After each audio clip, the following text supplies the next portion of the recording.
Télé Congo, 50 ans déjà. Une histoire, un parcours. Télé Congo, encore plus près de vous. Mesdames et messieurs, bonsoir. 27 novembre 1962, 27 novembre 2012, Télé Congo aura 50 ans mardi, c'est-à-dire demain, et les festivités auront lieu ici à Brazzaville. Au cours de cette tranche spéciale que nous allons animer sur ce plateau, vous aurez le programme des activités qui vous sera présenté par Jean Obambi, le directeur général de Télé Congo. Mais en dehors du programme des activités, vous aurez aussi des témoignages des personnes ressources, ceux qui ont travaillé aux premières heures de Télé Congo aux côtés des Blancs. Parmi ces personnes ressources, vous aurez Sébastien Kamba, cinéaste. Vous aurez aussi Jean-Claude Kakou, l'icône de Télé Congo. En dehors de Jean-Claude Kakou, vous aurez François Dianga, menteur. Alexis de la Rivière, qui s'est spécialisé ici à Télé Congo, nous apportera son témoignage. Et la partie sportive sera animée par Luingami. La partie sportive de cette édition reste dominée par les festivités de ces 50 ans de Télé Congo et la victoire hier au stade Denis Sassou Nguesso de Delouzi du club AC Léopard de Delouzi en Coupe de la Confédération africaine de football. Mesdames et messieurs, voilà donc l'ossature de ce journal. Nous allons parler donc des 50 ans de Télé Congo. Mais avant de dérouler notre programme, la réalisation, c'était un film de François Dianga qui porte sur l'argent.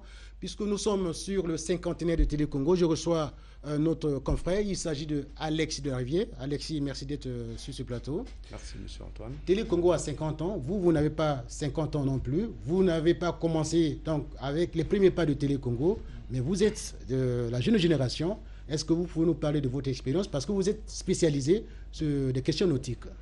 C'est vrai que Télé Congo a 50 ans. Moi, je n'ai pas 50 ans, comme vous l'avez dit. Oui. Moi, je suis arrivé à la télé en 2004. J'ai commencé par la presse écrite. Ça me fait pratiquement 8 ans que je suis à Télé Congo.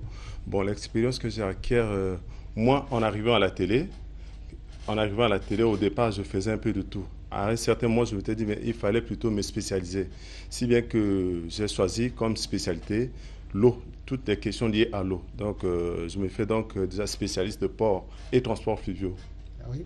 Est-ce que vous avez en repérage quelques films que vous avez réalisés ou quelques documentaires qui vous ont fait monter quand même sur la sellette, un peu qui vous ont rendu célèbre? Oui, j'ai réalisé pas mal de documentaires sur l'eau. Je peux citer par exemple Les Embarcations de Fortune. C'est un film qui vient d'être retenu par le CIRTEF, le Conseil international de radio et télévision d'expression française. Donc le film, je l'ai tourné au Congo en version locale, mais cette fois-ci, CIRTEF va donc sponsoriser le film pour qu'il soit tourné en version internationale. Bon, j'ai fait encore d'autres documentaires sur la pêche au sable, par exemple. Bon, c'est un petit reportage que j'ai fait quand je suis allé à Ouesso. J'ai vu les jeunes en train de se plonger dans l'eau, pêcher le sable. Je me dis, tiens, c'est un bon sujet de reportage. Donc, j'ai pas mal de documentaires, mais compte tenu du temps. Sinon, à mon actif, je vais parler au moins de 6 documentaires que j'ai réalisés depuis que je suis à Télé Congo. Voilà, c'était Télé Congo et la spécialisation des journalistes. Alexis de la Rivière, journaliste de carrière, est devenu producteur de films. Nous allons donc proposer à nos téléspectateurs l'un de vos films. Il s'agit de La pêche au sable. La pêche au sable, donc dans le département de la Sangha. Merci beaucoup. Suivant. Dans la rivière Sangha au nord du Congo, les hommes pratiquent une pêche particulière, la pêche au sable. Une activité en plein essor à Ouesso et à Popola, deux localités situées au bord de cette rivière. Le sable terrestre étant de mauvaise qualité, les jeunes ont opté pendant la période de basse eau de pêcher de sable marin afin de vendre aux sociétés de construction dans la ville. Chaque jour, ils sont des dizaines à aller pêcher de sable marin au large de la rivière. Jean Bosco Ekonza est menuisier.